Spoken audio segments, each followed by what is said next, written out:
I was raised in the shadow of my parents' golden child, overlooked for years, and now they're suing me to take the house I spent 8 years saving to buy. I'm a 29-year-old man who closed on my first home last month. Now my own parents are taking me to court over it. It's still surreal to process how absurd this situation is. Let me give you some context. I'm the eldest of 2 siblings. At 16, I started working odd jobs, stocking shelves at a supermarket, delivering pizzas, whatever I could find.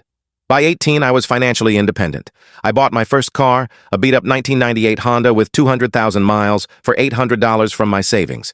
Kept grinding through those jobs. Enrolled in community college while juggling full-time work. Earned IT certifications and completed coding boot camps. For the past 8 years, I've worked in cybersecurity. My younger sister, Sandra, 26, is the golden child. She studied abroad in Europe for 2 semesters, pursuing a master's in art history at a private university. My parents covered her tuition, housing, spending money, and even funded her spring break trips. They bought her a car for her sweet 16. Since landing my first serious job, I've saved relentlessly. No fancy clothes, no exotic vacations. I lived with roommates until last year.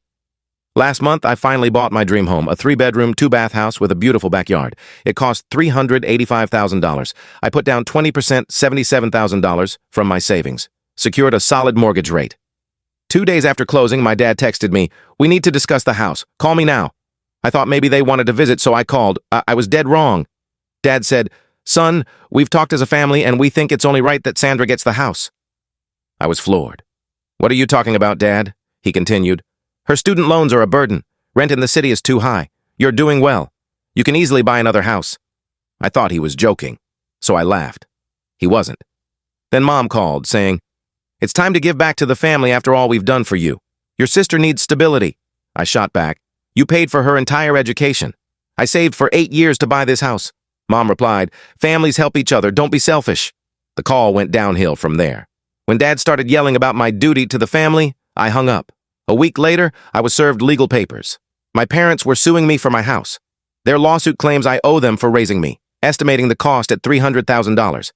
They argue Sandra needs the house more because of her loans, and I can afford another one. They're emotionally proud of my success, but believe as parents, they have the right to reallocate family assets. The wildest part? They want Sandra to take ownership of the house, but expect me to keep paying the mortgage for at least 2 years, or until she's ready to take over. This blew up, and I'm grateful for the support. Reading your comments has kept me grounded during this nightmare. Here's what's happened since my last update. I decided to represent myself in court. Hiring a lawyer would cost at least $10,000, and I figured I could handle this absurd case. Research and organization are my strengths. I uncovered some shocking details. My aunt, Dad's sister, is bankrolling their lawsuit. She's always resented me because I didn't invite her to my community college graduation. Truth is, I didn't even attend the ceremony. It didn't feel like a big deal for an associate's degree. She's been telling the family I'm ungrateful and act superior because I work in tech. Sandra posted photos of her house on social media, stock images from Pinterest captioned, "Can't wait to make this place my own. Thank you, Mom and Dad, for fighting for what's right." Family first. My parents tried to sway my grandparents. Grandpa told them to get lost. Grandma more politely called their actions ridiculous. The first court hearing is set for 2 months from now. I've been preparing like mad, gathering bank statements, mortgage papers, proof of my down payment, and employment records. Their lawyer, some shady guy my aunt found, contacted me about a settlement. Their demands: Sandra gets full ownership of the house, I pay the mortgage for 24 months plus $310,000 for emotional damages, and a written apology for tearing the family apart. I couldn't help it. I laughed out loud and hung up. Family drama is escalating. Mom posted on Facebook, "Some children forget where they came from. We gave everything to my name. This is how he repays our love and support." His sister Sandra is struggling with loans and no stable home. A good son would step up. My aunt chimed in, "That house belongs to Sandra, not your greed." I was uninvited to Thanksgiving. Mom texted, "Due to my name's choice to ruin his sister's future, he's not welcome at family events until he does what's right." Fine by me. I'll watch football at home and order takeout.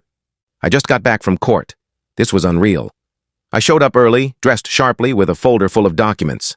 My parents, Sandra, and my aunt arrived wearing matching Family First t-shirts. The drama started immediately. Sandra shouted, "I forgive you for forcing us to do this," and lunged to hug me. I stepped back and she stumbled. My aunt muttered, "Ungrateful," under her breath. The judge called the hearing to order and asked for opening statements. Their lawyer, looking embarrassed, said, "Your Honor, My clients poured their lives and resources into raising the defendant. His sister faces housing instability and crushing student debt. The defendant can easily buy another property. This is about family values and supporting those in need. I responded, Your Honor, I saved for 8 years to buy this house. I'm the only one on the mortgage. That's it.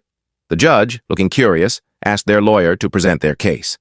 They submitted childhood photo albums from family vacations, Sandra's $180,000 student loan statements, a spreadsheet of my parents' claimed raising costs, including a $12.99 McDonald's Happy Meal from 2003, text messages from me saying, Love you guys, my LinkedIn profile showing I work in cybersecurity, and Sandra's business plan to turn the house into an artist's retreat. My turn. I presented bank statements proving all funds came from my savings, mortgage documents with only my name, community college records showing I paid my own way, and an email from my parents denying help with textbooks because they were focused on Sandra's education. The turning point came when the judge asked Sandra, What's your current job? Sandra, I'm in a transitional phase focusing on my art. Judge, Are you employed? Mom interrupted. She's an artist and digital content creator. Judge, Does she earn income? Dad, Her worth isn't tied to money. She deserves the house more than him. Aunt yelled, Exactly! The judge warned her about courtroom conduct. Judge to Sandra. What kind of digital content do you make? Sandra, proudly. I'm a lifestyle influencer and dancer on TikTok. Judge. How much revenue does this generate? Sandra. I'm building my brand. It takes time. The judge looked unimpressed. He said, Let me get this straight. You want your unemployed daughter with no income or plan to get one to take your son's house, which he worked and saved for, and you expect him to keep paying the mortgage? Their lawyer stammered. Your Honor, if I may. Judge. Enough. I'll issue my ruling within a week. 5 days later, I got the dismissal letter. Update 3. The fallout. The case was thrown out. The judge's ruling stated, This case has no legal merit whatsoever. But the real chaos unfolded outside court. My aunt went ballistic, screaming, I'm dead to the family and will die alone in that house. Sandra collapsed on the courthouse steps, sobbing, You stole my future! Mom declared I'm no longer her son. Dad said I destroyed the family. Back home, my security cameras, installed after the lawsuit, caught Sandra creeping up to my car, looking around nervously, then leaving. My aunt, holding a can of spray paint, fled when my motion lights turned on. I filed a police report with the footage. Social media exploded. Sandra launched a GoFundMe titled, Help me get a home after my brother ruined my future. It claimed I abandoned family values and misused the legal system. It was reported multiple times and is under review for misrepresentation. Mom posted in local Facebook groups about my betrayal. Admins removed her posts for harassment. My aunt deleted vague threats after someone called her out. I'm pursuing a restraining order, which takes time, and I've documented everything. The family group chat erupted. My cousin, who never liked Sandra, wrote, Didn't you pay $200,000 for Sandra's education while my name worked nights for community college? Now you want his house? This sparked a family feud. Another cousin added, You bought Sandra a MacBook when my name needed $200 for books. Grandpa chimed in, My name succeeded despite you, not because of you. 3 months post-court, I decided to take action after the vandalism attempt. I filed a police report with the security footage, which is still under investigation. A temporary restraining order was granted. I sent cease and desist letters and reported Sandra's fraudulent GoFundMe. I'm keeping records for a potential civil suit. The fallout continues. My aunt got a workplace warning for harassing me via work email. Sandra's GoFundMe was shut down. Small-town gossip has my parents getting dirty looks at church. Family dynamics have shifted. Half the family supports me, a quarter stays neutral, and a quarter still thinks I should have given up the house. Life has changed. My parents have cut me off. My aunt's restraining order is now permanent after she violated the temporary one. Sandra got a job at Starbucks and posted a rant about it on Instagram. I got a promotion at work. Upgraded my security system. I'm thriving in my home. Adopted a German Shepherd mix, Luna, from a shelter. Started hosting game nights with friends. It's refreshing to have people over who don't judge me. Mom occasionally texts asking for money when funds are low. I don't reply. Dad emailed once. When will you forgive us? Family sticks together. I didn't respond. The silver lining? Grandpa comes over every Sunday for dinner. He's teaching me woodworking in my garage. He always wanted to bond, but said my parents made excuses. Last week, he said, I'm proud of you, kid. You stood your ground. To clarify, yes, my parents thought suing me for my house would work. Yes, Sandra believed she deserved it because I had it easy while she struggled in college. Yes, they still tell everyone I tore the family apart. Some people shouldn't be parents. Thanks for following this chaotic family saga. I'm off to enjoy my house, my dog, and my peace. The best revenge is living well and setting boundaries. I won't share Sandra's workplace, so stop asking. The vandalism case is still open. Legal processes take time. Grandpa appreciates the support, but doesn't use Reddit. At 84, he says he's too old for that online nonsense. Thanks for diving into this wild ride with me.